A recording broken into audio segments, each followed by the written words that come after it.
Board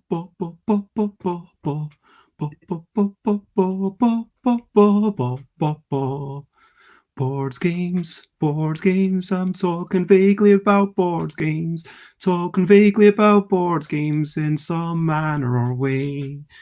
Board games, talking vaguely about board games, talking vaguely about board games as a way to start a day. Hey, hello everyone. I am Bez and I am just starting a new thing, seeing how this goes, and it's going to be a daily live stream.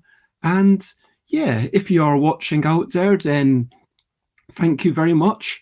Today I'm going to be doing a little discussion about Elementos, which is a game that was sent to me a while back because, yeah, I said I'd have a look at it. It's an abstract game for 2 players. It's meant for 7 plus.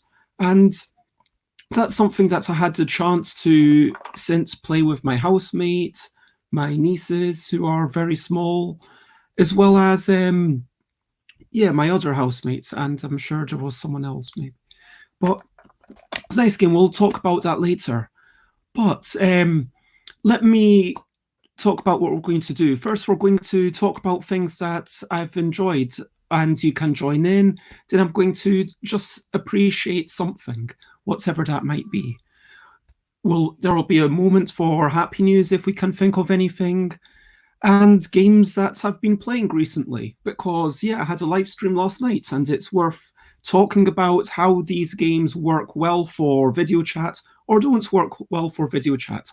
And then finally, I'll be blethering on about Elementos, which is a game about, yeah, different elements kind of coming back. It's a bit like chess. You're moving the pieces and seeing how they capture other things.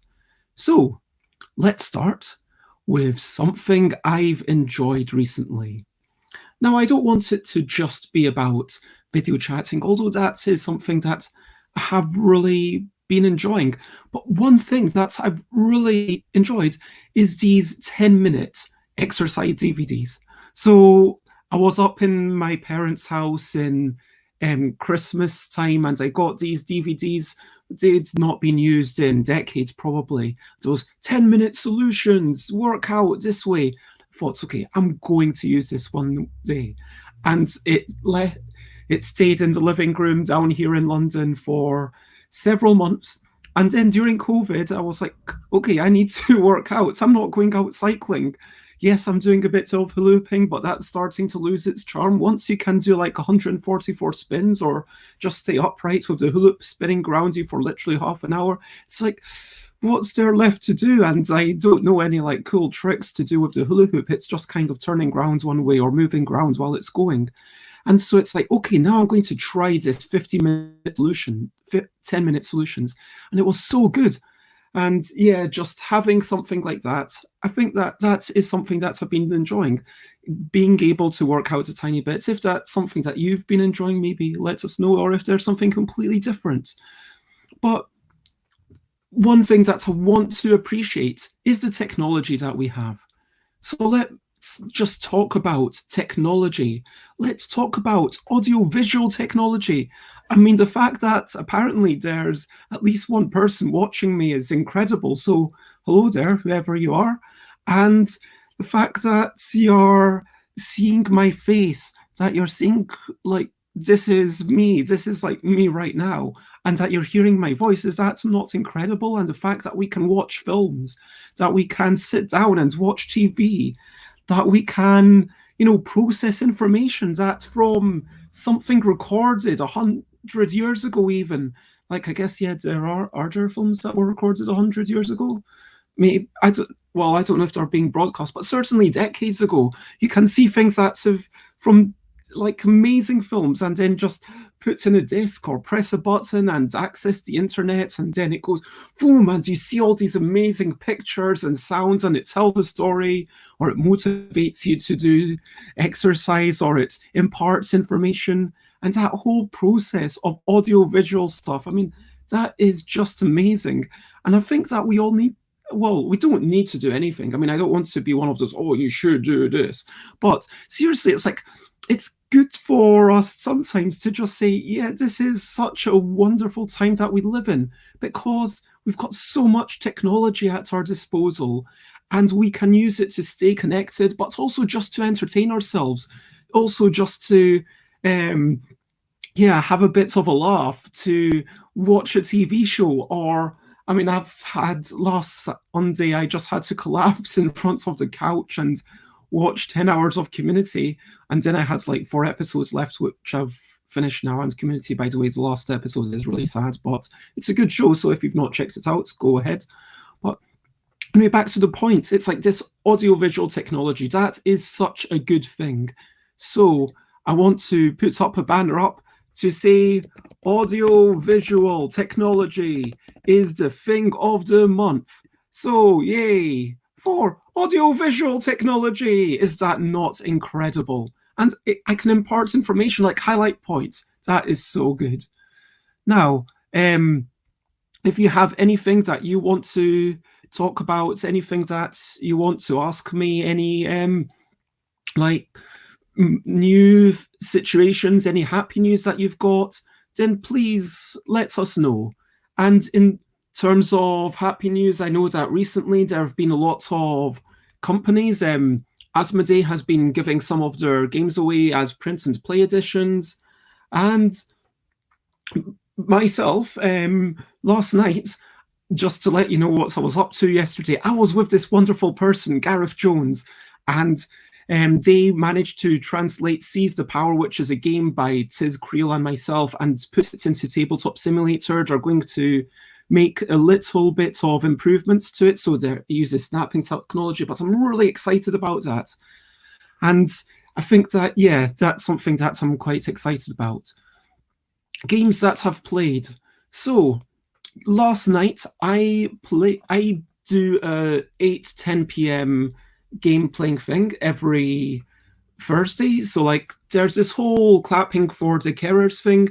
Let's not get into the politics of that whole thing, but this is something that happens, and sometimes it's fun to go out and be engaged and clap and then speak to your neighbor for maybe 2 minutes. And frankly, for the past couple of months or so, I've spoken more to my neighbor than I normally do. I'm not going to say more than I've ever spoken to them, because that's clearly not true, but I have definitely spoken to him a decent amount.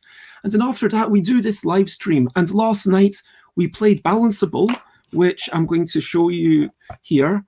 So that is Balanceable, where he starts in the middle and then you work out. That uses my L deck. And that seemed to be a good amount of fun.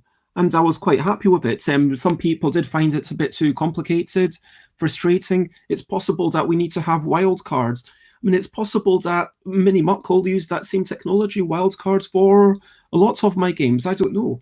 But yeah, so Balanceable, that was fun. And then we played a game by... And let me talk about roll and writes in general, because this whole Balanceable, this is something that I've been working on quite a bit. Sorts of roll and write technology. When I originally made the L deck, just to let you know, I was, okay, I want to make lots of games using these cards. And that's my sort of pledge, that if you buy one of these decks, or soon I'm going to have like a £1 print and play, because I still want to have it some value. And for me personally, I appreciate that £1 and kind of knowing that someone's actually, you know, valuing it. I'm not Asmodee. I can't afford to just make something and then give it away completely for free. But back to the point. So here, I made these cards, and I made 5 games originally, and then there were 6 games in the deluxe deck. And I was always thinking there will be one new headline game every 1st of August. With this headline game, I wanted the idea to be that you needed the cards and nothing else. Because if I start saying to people, oh, you need some pencil and paper to play this, that's something that you might not have. And imagine you're on a bus. Well, if you're on a bus, you can still play portable, but imagine you're on a bus or train and you've got a little table between you, and or even you're visiting a new friend and you don't, maybe you're out in a cafe, maybe you just want to say, okay, what's the games that are available and what's going to go on? So I didn't want people to have to then say, oh, I need to get paper and pencil or little dice or little counters. But in this day and age, with us being estranged, like since the start of this, I've been working on games, and it started off with Freemail, which was, let's see if I can find the sheets of that, which is a game wherein you have to make words that are 1, 2, and 3 or 4 more letters long. So a perfect line scores you 10 points, and each additional one scores you as many points as the length. So here I had 6 columns, 1, 2, and 3 letters. Instead of scoring 6 points, it scores 10. And then I made Mini Muckhole, and then I made Balanceable. And these are games that people are having fun with. And it's like, yeah, right now, everyone's got pen and paper, and it's such a good time to play roll and writes. I mean, if you're just playing with someone over the internet, then obviously I'm going to suggest my own things. And that's a type of game you can play. You can also play Welcome to Your Perfect Home, or indeed Welcome to Dino World. That's a game that I worked on. And if you've got either of these games, you can, for example, tell other people to print and play the sheets. And Alicat Games, my former employer, said, oh, here's some sheets online that you can have access to. And that's a lovely thing, because roll and writes games, the way they work is that traditionally one person rolls a die. So you know what rolling a die looks like. And then, or multiple dice, you know what multiple dice look like. And then, so you've got people rolling these dice, and then everyone else does something based on these dice. It might be like, okay, I've got, at its basic elements, you've got something like the train game Railroad Inc., where each of the dice has little paths on it, and then you put them on a grid, and then you're trying to get a railroad track going on at the end of it. And the nice thing about these kinds of games is because there's no shared components that you absolutely need. So you can just say, okay, what's the dice? I'm going to use that as well. And even if it's a dice drafting game, as they say, which means that one person selects one of the dice, one other person selects another die, and it goes on around the table. And even within those, you can say, okay, I want that one, and get past this information. We can play using video technology. It's super awesome. And so that whole genre, roll and write, that's a really cool thing.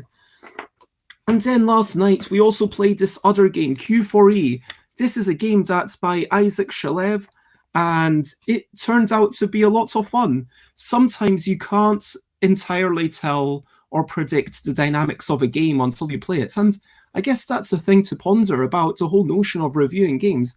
I mean, in theory, I've played enough games. I've played like thousands of games at this point, and I've read hundreds of rule sheets or rule books, and I could read something and have a fairly good idea of, okay, this should work.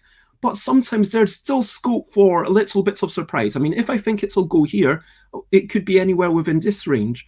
And if I think it could go here, generally it could be anywhere within this range. But sometimes there'll be a little bit of surprise, or, oh, that's something that I didn't predict. And that's why we play test our games. I mean, that's why when I invent a game idea, I don't just say, okay, that's brilliant, I'm going to go to a publisher and ask them to publish it. Or, hey, that's brilliant, I'm going to print it out myself now. No, you need to test it. And it's similar with board games that you review.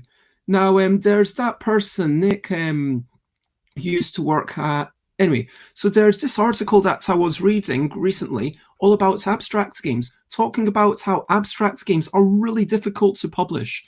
And so, yeah, if you've got a game that is going to reveal its charms after like 50 plays or something, that's not something that people are really going to get into. It's not really marketable. For something to be sold, you want it to be instantly fun. You want people to instantly say, oh, wow, that's what's different from all these other games. And so you want to have some sort of hook. But at the same time, a lot of abstract games, they go to the realms of being, hey, this is a really good game once we've played it so many times. And so there's this dichotomy, I guess, between, do you want this game to be instantly wow, or do you want this game to be building? And I guess talking about abstract games, we should talk about this, because this is Elementos. Now, they've not sponsored me or anything. I mean, they've sent me a copy of the game, but frankly, that's small peanuts. It was just kind of something to talk about and a restriction, because Mark Rosewater from Magic the Gathering always talks about how restrictions breed creativity. And I think that's true. There's a lot of truth in that. So, like, if I say, well, firstly, restrictions also get stuff done. So, like, if I'm saying, okay, I'm going to be doing this at 10 a.m. every day, then hopefully I'll get it done. And having low goals for yourself means that you'll at least get them achieved. I mean, it's not like I had to say, okay, this is. And I do want to say, if you are watching on Facebook or YouTube, if we manage to get, like someone suggested that to have some sort of like goal, like if we get some sort of likes, then I'll do something. I'll think about that for the next time. But let's go back to Elementos. Now, I don't know if anyone here knows Elementos. If you do, then feel free to say in the comments. As I said, if you've got any happy news that you want to share, please say in the comments or just... Now, according to the back, Elementos is 7 players and up. Do I agree with that? Well, you know, I want to talk about kind of this whole notion of age range. Like, let's talk about ages. How old do you need to be to play a game?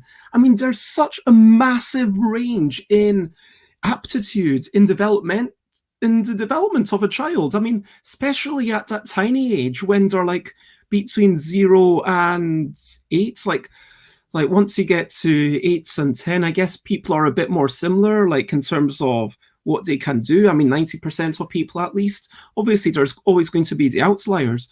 But then especially it matters so much what their parents were up to. For example, you know, winking. A lot of people can't do this. So, like, can your child wink? That's a question for you. If you've got a small child, like, ask them right now, or, you know, whenever they're awake and are willing to indulge your crazy adult desires, can you wink? Now, I know friends of a friend, let's call, I don't want to use their real names because, you know, identity, let's call them Maroon, because that's not their name, but it's similar to the name. So if you are listening, Miriam and Philomore, you will know who I'm talking about, you. But anyway, so Maroon was able to wink even when they were, I think, like 4 years old, which is quite impressive, whereas my niece was not able to wink at 6 years old. And this was something that I discovered when doing the Inaugural Junior. And it's the same with, oh, how many rules can you intake into your mind? How willing are you even, can you actually even roll a die? Like the notion of rolling a die and keeping it on a table, that's actually not the simplest thing for a small child. And so the notion of 7 and up, I would broadly agree with that in the same vein of, well, if your child's advanced, you can subtract a little bit. If your child's less advanced, then go a bit more. Now, 2 players. Let's talk a little bit about 2-player games, I guess. I mean, there's been this, for ages, there's been this whole desire to expand the player count as much as possible. And I know that if you try submitting a game to Stonemaier Games, they say no. We want, ideally, I think the minimum thing is something like 3 to 6 or 2 to 6. Like, it's got to be playable at least 3, 4, 5, and 6 players. And if you can't make the core experience playable with that, then they're not interested. Now, you can do other things to make it playable with 1 or 2. For example, Between Two Cities, it had these robots where you kind of flipped over a card and then the card would say, this is what the robot is trying to do this turn. Now, it's not really a robot because you flip the card and then you follow the instructions. So you're kind of going through the motions. So it is actually quite a bit of work for you. It's not just like on a video game where boom, boom, boom, boom, like you make your move in chess and then it does its move in chess. You need to make your move and then flip a card and it says, okay, because this card says this and because this is the state of the board, okay, that means that the other people do this. Now, that can be quite a bit of work. But yeah, anyway, so going from games that are massively expansive player counts to then games that are really focused And you do have games like David Brain. I don't know if you're watching David Brain. Hi, David. It has been working on some games for exactly 3 players. You can't play it with 2, you can't play with 4, but you can play it with exactly 3. Now, this means that it's just a tighter focused game, that there are some game mechanisms, that there are some dynamics that simply could not be done at any other player count. That you've got a draft that works perfectly for exactly 3 players. That you've got a dynamic, a rock, paper, scissors dynamic going on between the 3 of you. That you've got maybe some interesting politics going on. Now, 2 players, any game that's 2 players exactly is completely different. Or let's not just say 2 players, let's say 2 teams, because that is the important bit. So if you've got any game in Richard Garfield's Creative Magic Gathering makes the claim that any game with more than 2 sides is basically a political game, by which what they meant was that it delves into you using your negotiation skills to try and say, oh, please, will you not attack me and go and attack this other person? And that's the thing. Even in an ostensibly low interaction game like Agricola, you still have that chaos from the other players, and you still have a little bit of, oh, but maybe you would like this. And Richard Garfield's been saying that they are really good at the political part, so they prefer games that kind of work to take it out of that a bit, which is why you got King of Tokyo, which, yes, everyone's playing for themselves, but either you're attacking the person in Tokyo, or you manage to get into Tokyo and you're attacking everyone else. So it kind of puts you on one of 2 sides for a temporary measure, and the only way to get into Tokyo is when you're attacking the person in Tokyo and then the person in Tokyo opts to come out because they need to heal some wounds or whatever. And that's a really interesting dynamic. And then you've also got games like the Roll and Writes that we talked about earlier, which are completely multiplayer solitaire. Now, Gilhova, I'm just banding these names around because I want to give due credit to these people who've helped me. Like, honestly, the reason that I've been able to make games, so like, I never properly introduced myself, but I am Bez. My first game was In a Bind, and then I made In a Bind Junior, Yogi, Wibble++, now the Eldec, Kitty Cataclysm. And I have made games that some people have enjoyed. Now, there's a lot of people that do not enjoy the kinds of games I make, and that's totally okay, but I am proud of the games that I've made. And even Yogi, like, I mean, 5 years on, yeah, basically between In a Bind and Yogi, basically didn't change. And there was like 1.5 cards changed in it. And even in the new version, even like so many years on, there's very little change about it. And I think that parts of the reason I'm a good designer is because I've been doing it myself for quite a long time. I always wanted to be a video game designer. But part of the reason is that I've been reading from other people. So I've been learning from Ludology, from Gilhova, from Jeff Engelstein, from what was the other person? I've been learning from listening to other people's words, from reading what Mark Rosewater has to say, from reading articles, from Jeffy Shell. And there's so many books, and like reading the words of Jesse Shell, where it's kind of, oh, the art of game design through a book of lenses, that's a wonderful book. And then I got to the parts where it's about the Maslow's hierarchy of needs, and it gets really philosophical. It asks, what is a game? What's the purpose of a game? And it makes me think, yeah, actually, there is some value to what I'm doing. But then at the same time, there's some incredibly practical advice. And that's why when I want to talk about, oh, yeah, this is some piece of knowledge that I've gained, that's why I want to credit people, which was all a tangent because we had Gilhova write an article about multiplayer solitaire. Now, people sometimes say, oh, Agricola is multiplayer solitaire. Now, for those who don't know, Agricola is a game about farming. You put your pieces on certain places. Wherever you put your piece, you get to take that action. For example, take a bunch of wheat or take a bunch of other resources or spawn some family members, and then if you take a possible action, no one else can take that action. So that element of blocking is the only interaction within that game. But still, it's not true multiplayer solitaire. Now, a true multiplayer solitaire game is something where, like, welcome to Dino World in Infinity Mode, where you roll a bunch of dice, and then everyone looks at those dice and are like, okay, using this number 3 and 1, I'm able to write something on my sheet. or indeed the mini-mickle games, like, okay, O or D, and you get to write one of those letters. What other people have to do has no bearing on what you do.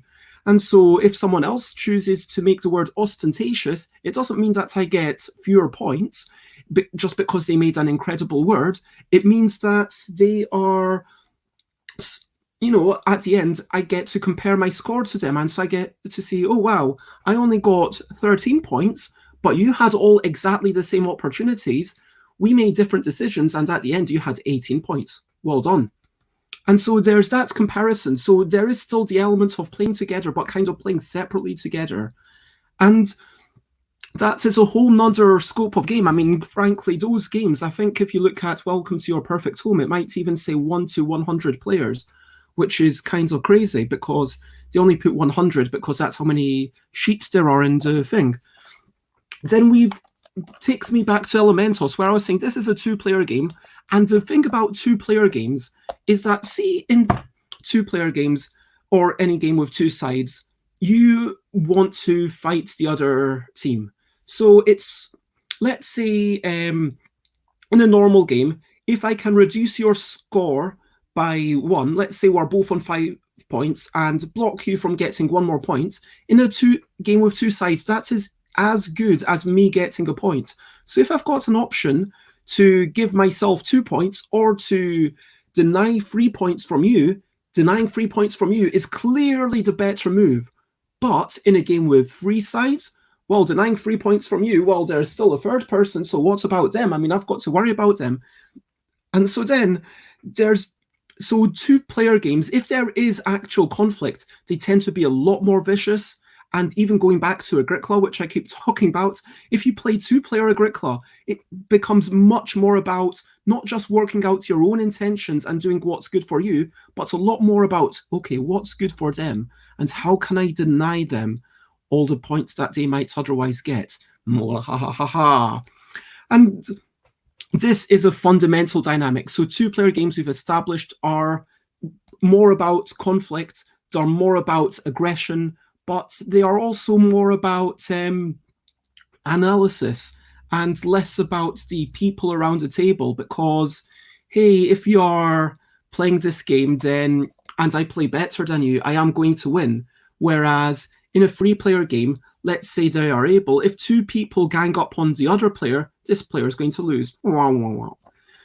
So, yeah, 15 minutes, that's about right. I don't have any big tangent for that. Elementos is a lightweight, fun-flowing strategy game with a surprising twist. Oh, I hate games that use kind of big, ostentatious words like that. I mean, surprising twist. Okay, the twist is that you get to flip your pieces. Let's just look in the box because this is taking too long. So it's got this clamshell cover, and then you can actually slot it out, and that's the way the game works. And then it's like those old smartphones where it flips open. Whoa, you see that? And then you've got all the pieces in a little bag, and you've got, this is the board, these are the rules, and these are the pieces that go on the board. So as an example of a piece, you've got something that, you've got white pieces and black pieces, you've got fire, wood, water, and you've got all of the available combinations. So you've got fire, water, fire, and water and wood. And that is the twist, that you can flip over pieces. I mean, it's interesting, it's fun, it makes the game different, but is it a surprising twist? I mean, the fact that it says fun and... Okay, so it's... I guess sometimes when you look at the back of the box, I don't know, maybe I'm getting too much into it, but I have a bone to pick with games that say hilarious, and, you know, Scott Nicholson talks about this back in the day, saying, oh, this is the hilarious game of phrases, or this is the amusing game, or even amusing, like, if it's not actually meant to be amusing, because games can be so much more They don't have to be surprising or amusing. Games can be meditative. Games can be, engrossing. Games can be involving. Games can be just engaging and challenging and be a mental workout.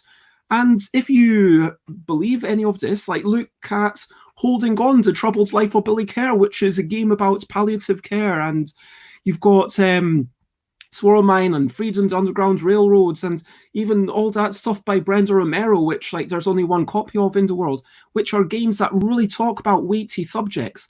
And right now, with board games and toys, there's this whole almost assumption that they are like comedies and thrillers. It's as if, with TV and films, all we ever had was thrillers, action movies, and comedies, which I love those things, don't get me wrong. And right now I'm watching quite a bit of comedies. I don't really want to watch something too, downbeat. That's just the way things are right now. And sometimes you're in the mood, okay, I want to watch something really involved that talks about some tragedy.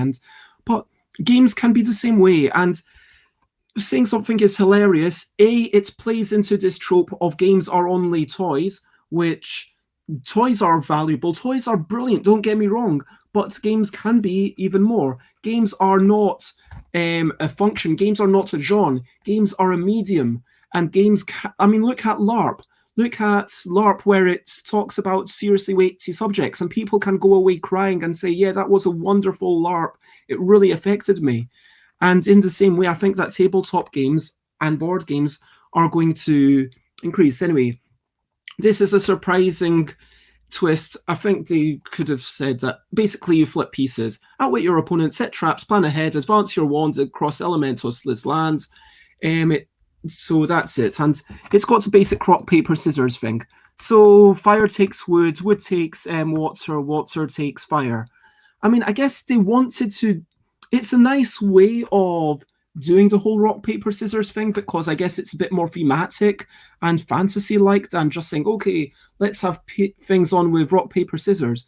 And I think there's my friend Dave Cousins of North and South Games, who ages ago made a game, Rock, Paper, Scissors, Bang, which has little pictures of rock on some tiles, scissors on some tiles, paper on some tiles, and a stick of dynamite on some tiles. But you've only got so many sticks of dynamite, which is why you can't just be using your dynamite wherever. And some people say this.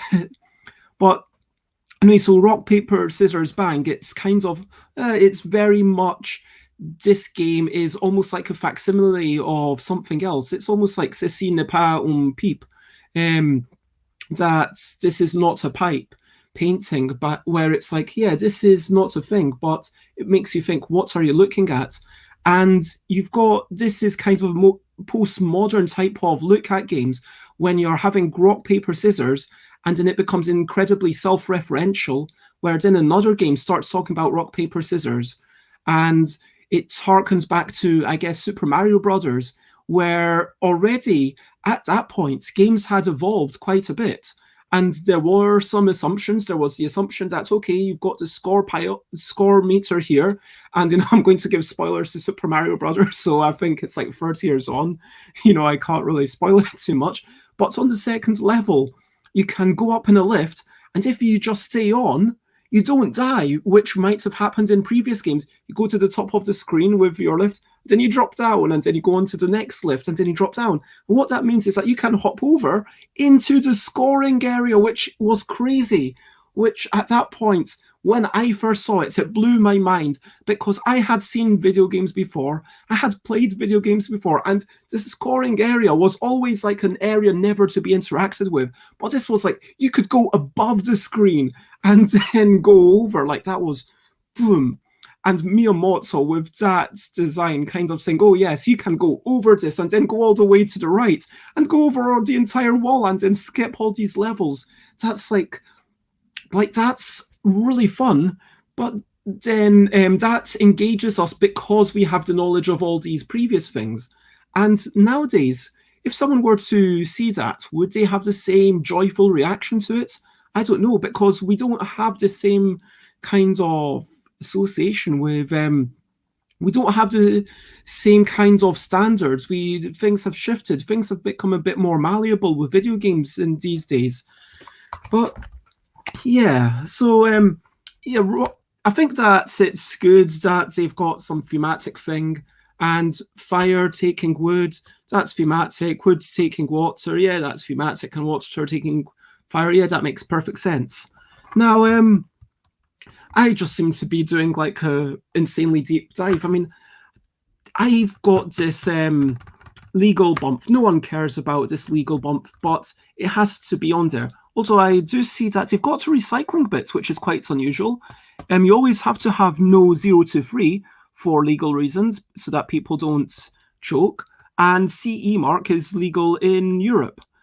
And I don't think they had to have this, but the recycling bit, that poses a question.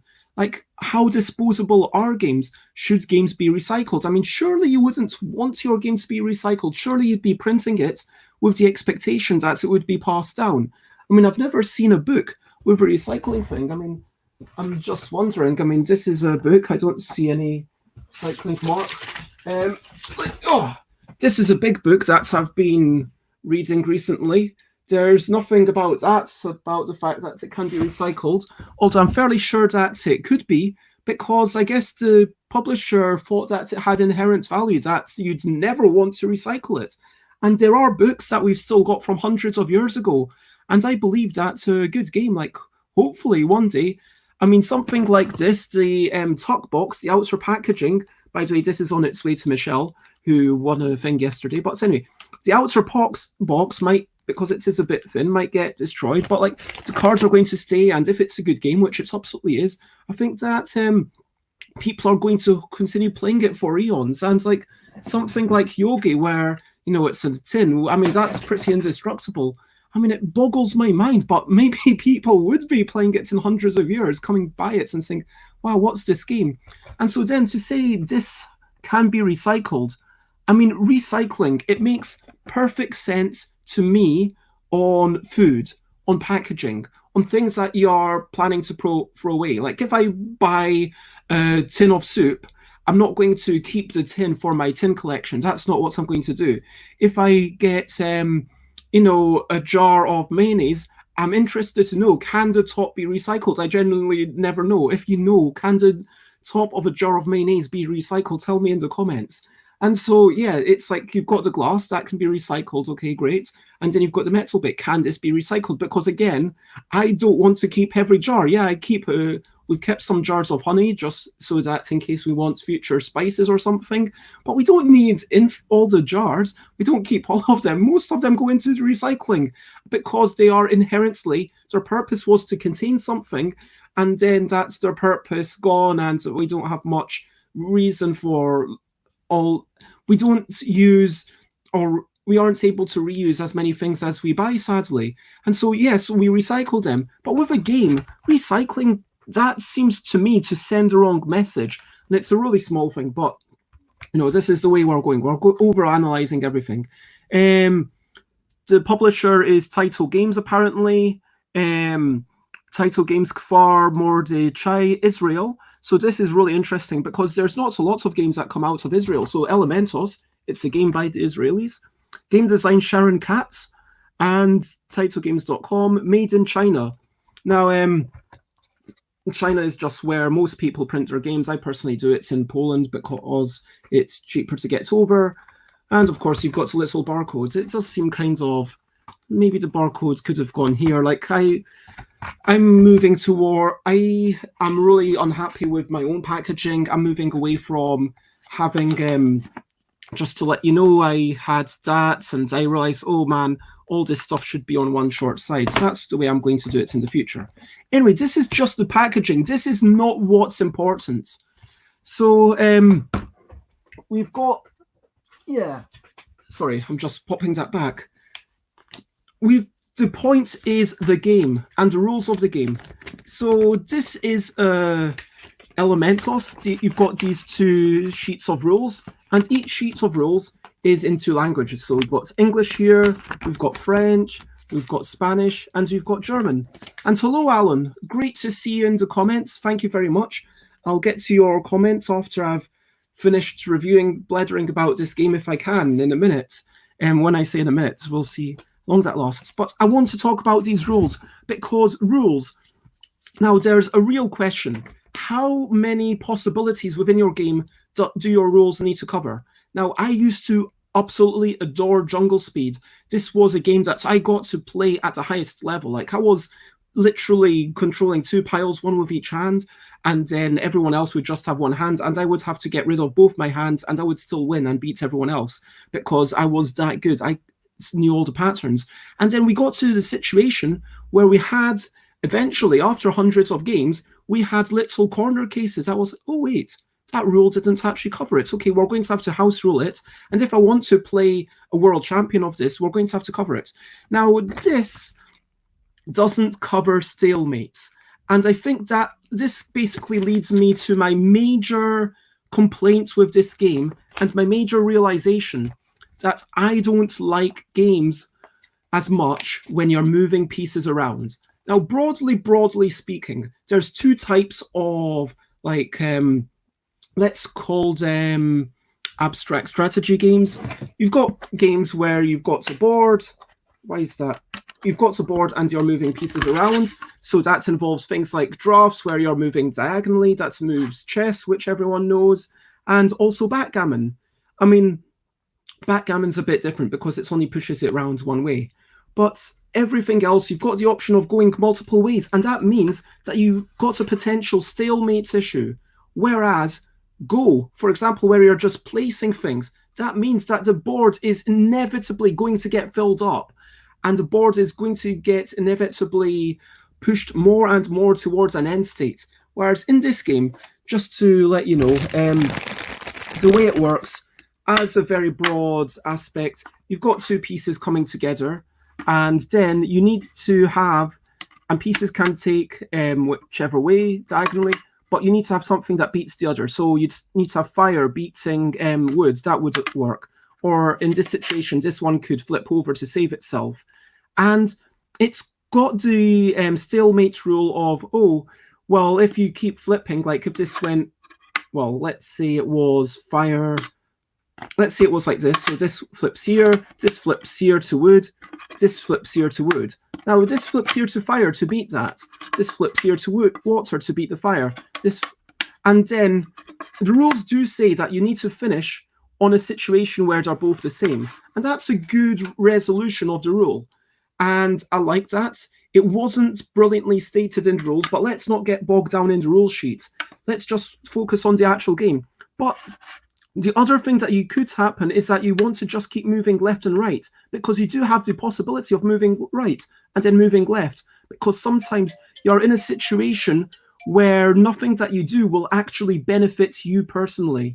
And so that's not something that so it does lead to a stalemate issue, which is just left unresolved by the game. Now, this is incredibly unsatisfying, but we've got to talk about what is the goal of a game. Now, Alan asks, like, what do we do with a game when the pieces are lost? I mean, this feels like a whole topic in itself, but like, just to say, these pieces are all unique.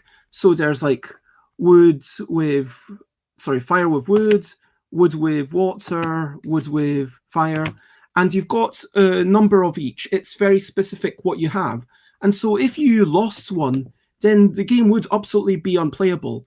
You need to have all the pieces down at the start. It's like chess in that way. You need to have all the pieces down, they move forwards, and you're trying to get one of your pieces with a little baton to get to the other end. And the thing with the baton is kind of invulnerable, but also it can't take other pieces. There's some interesting rules there. Now, does that make it a worse game? I mean, the fact that Yogi, you could lose 10 of the cards and you could still have a good game. Does that make it a better game? I mean, for some aspects, I guess, arguably, but I could imagine absolutely someone just saying, yeah, I've got this game, I'm going to make a bit of cardboard and circle it out and use it round. But I've seen drafts boards where the draft pieces are replaced by bottle caps because that's the way they are. And it seems like a shame to just recycle a game if you've lost some of the parts. And I would say that at the very least, just kind of put a call out to there and say, hey, if there's a game that you've lost some of the pieces and are like, oh, I can't be bothered making new pieces of it, it's just not worth it.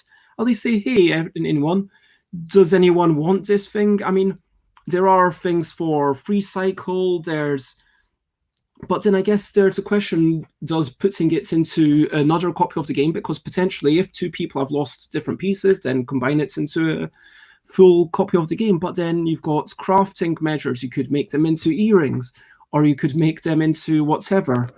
And should there be instructions to make spare parts? I think not, because it feels to me like, yeah, making spare parts is like a bad situation to be in. It's like, this doesn't, if you've lost these things, it's like saying, oh, here's some what to do in case of spare parts. I would genuinely say that before that, almost how do you play this game over video chat? Or how do you play this game in case of these problems? Like, let's say you had a game, and what I have enjoyed seeing is from this company. So let me show you. This is from Wolfgang Kramer. I can't remember who the publisher is. Schmidt. So Schmidt does these tiny little games in a talk box, and they were insanely cheap.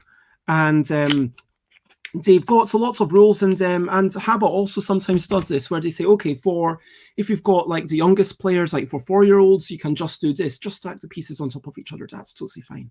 And if you've got once they've gotten past that bit, then add these rules. And if you've got past this, add these rules. And I think that is allowing for people of different skill levels, allowing for people who are sightless, who are have difficulty seeing things, or allowing for people who aren't in the same room. I mean, who would have really considered that seriously before, like 3 months ago? But these seem like more important considerations than, what if you lose a piece? But I don't think that makes it a bad game. I mean, it doesn't make chess a bad game just because you need to have a set number of pieces.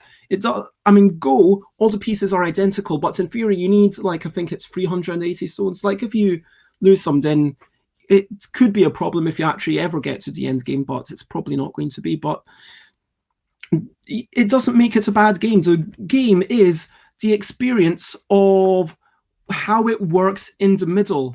Oh, hello, Andrew January. That's lovely to see. And Andrew January says, they know someone who won't buy games with unique components because they're afraid of losing them and not being able to play anymore. That seems like such a crazy idea to me. I mean, surely you could kind of handcraft your own pieces afterwards, or like I mean, what games are you left with then? I mean, even like with a deck of playing cards, like, yeah, sure, you can buy multiple decks of playing cards for £1. But even within one of them, if you lose one of the cards, or even if they get marked, you've got to basically chuck it out. And that is the point where, yes, you recycle it potentially because you've just used the box and you've used the thing so much. But yeah, not playing, I don't understand. Like, what games do they actually play? Let us know, Andrew. So, getting back to Elementos, which is what I'm talking about. Like, when we review a game, like, the act of reviewing a game is kind of like, what is this game trying to evoke? What kind of emotion is it trying to be?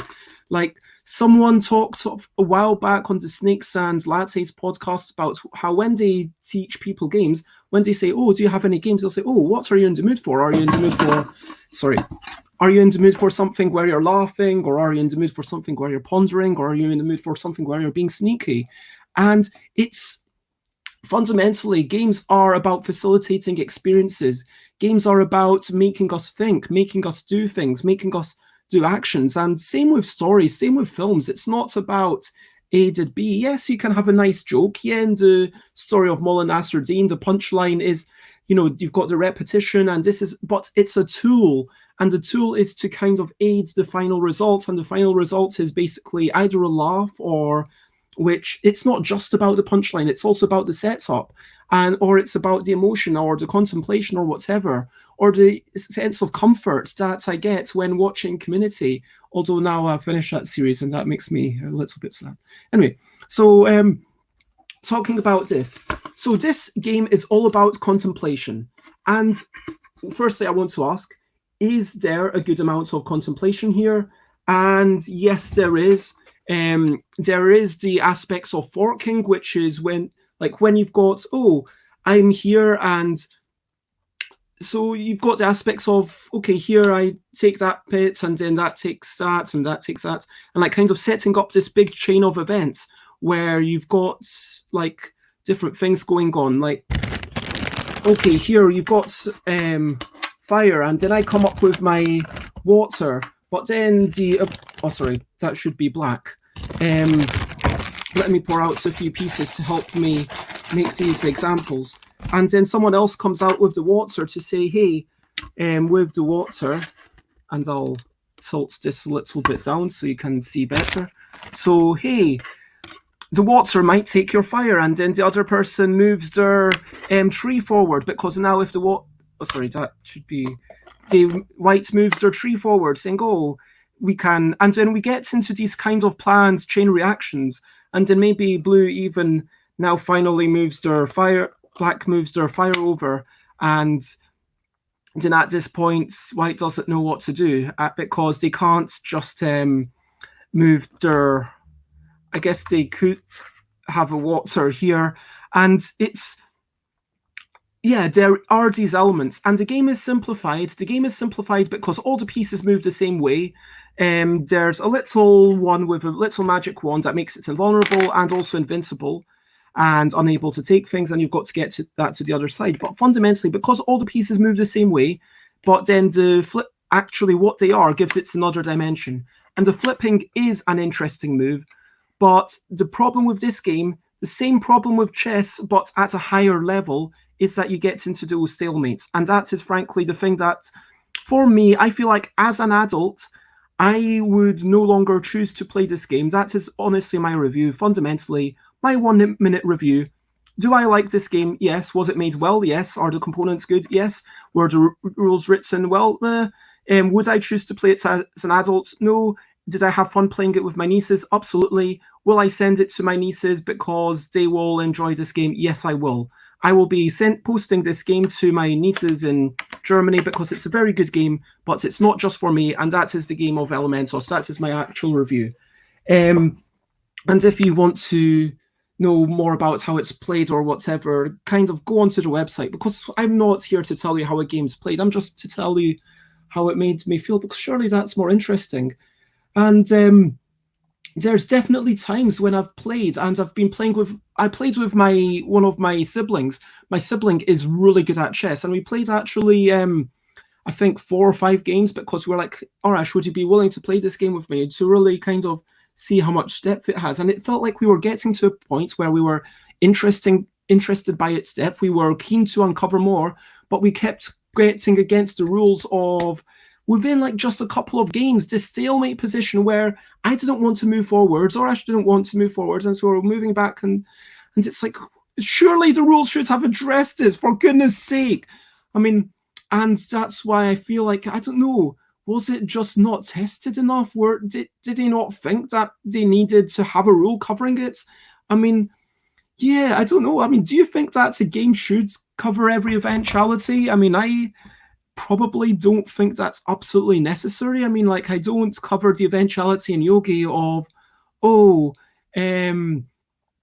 does right hand above right elbow mean that your right hand has to be above your own right elbow? I never actually explicitly state that. I expect other people to understand that right hand above right elbow means your right hand above your own right elbow. And sometimes someone says to me cheekily, hey, can I just put my right hand above someone else's right elbow? And I'm like, sure, but then they can just stand up and you'll lose. And, you know, so players have to make some level of assumptions. In writing rules, you have to say, okay, people are going to know what a deck of cards is. people have to know what drawing a card means. You don't want to be defining every single term in legalese. You don't want to turn what should be like a one-page document into a 100-page rule book where you define what a player is and what the board is. And it's like, yeah, this is the board. You clearly know this is the board and these are the pieces and this is the baton. It kind of allows you to make some assumptions. But at the same time, when you get to the point of, okay, neither of us wants to make a move. We want to keep making the same moves back and forth, and our desires for winning this game are antithetical to pushing this game forwards. That is a sad state of affairs. That makes me feel like, why did this? What am I meant to do? Now I have, and it's not just, oh, use the same house rules that you've always used in every game. That if there was a way to establish this, if it was, okay, you've got to, like, you take turns, and when you're in a stalemate situation, there's one player with a piece, and that player with the piece decides when the stalemate should be broken. That would be a way of breaking it, and then the piece moves to the other person. That's like a crazy house rule I just thought of. I mean, if it was like, oh, if you start to have stalemates, then you need to go back to where it was. But that seems problematic, because then how do you know where it started? And then you have memory issues. And it feels like for something like a stalemate, or something like, oh, people aren't choosing to deal with this game, the game's just come to a standstill, that game is maybe not good for those people. So what I'm going to say is, if you want to strategize about a game and think deeply and win the game, then it seems that at a certain level of play, Elementos is not for you. But if you want to play it, and if you're not yet at that point where you realize these things, I mean, you're probably going to have lots of fun. Like, I played it about 4 or 5 times with my nieces, and this never came up. But it just seems really sad, because children's games should not be less robust than adults' games. Children's games, if anything, are more important. They're more about keeping them working and not breaking them down. And that kind of makes me a bit sad. And so, yeah, I think I've given you my verdicts on this game. I think I've had a bit of a blether. It's nearly 10:57, so thank you very much for everyone who's been watching. Thank you to Alan and Andrew for chipping in with your comments. And I am going to be back here tomorrow at 10 a.m. This is going to be a daily thing that I do at 10 a.m. UK time. I'll start it plus or minus a minute or two. You know, I'm human, but I'm going to try to start it on time. We'll see how that goes. And if one day, you know, something happens to me, and then, you know, we'll see how it goes. And if it turns out that after a week this is being really stressful and not fun, then I'll stop. But I'll let you know, hopefully. And it has been nice having a chat. I hope I hope this has facilitated some thoughts. I hope it's been of entertainment value, or of some general value to you. If you have any thoughts about anything, if you want to talk about something, again, that you're looking forward to today, or something that that's made you happy, or indeed any thoughts that you might have about this game that I've talked about, Elementos. Have you played it? What do you think? Do you think you would play it? How do you hate stalemates in games? Does that really tick you off? Does it make you think, why am I even playing? Why do I have to be the one to choose to push the game forwards, even though it's clearly going to make me lose? Does that fill you with the same sort of rage that it kind of does to me? It feels incredibly unfair. And one thing that I'm looking forward to today is I'm going to playtest with people from London and someone from Poland. It's all over video chat. So if you want to join that, you can join it. If you want to reach out to ask me how to join playtest, it's stuffbybez@gmail.com. Twitter is stuffbybez. Instagram's stuffbybez. Facebook, search for Stuff by Bez, STUFFBYBEZ, or actually it's facebook.com/ things by Bez because Facebook doesn't let you have the FNB next to each other in a URL, but it's still Stuff with Bez if you search for it. And of course, stuffwithbez.com. If you want to buy my stuff, it's stuffwithbez.bigcartel.com. And I have been Bez, and it has been so lovely. And thank you, Alan. It's been so much fun and having someone else in the comments. And I will see you tomorrow. And for now, bye-bye. Oh, and apparently I've helped Andrew do exercising. So that's awesome. Good for you for exercising. I'm going to do that myself, and then I'm going to take a shower. True story. That is my plan. Bye again.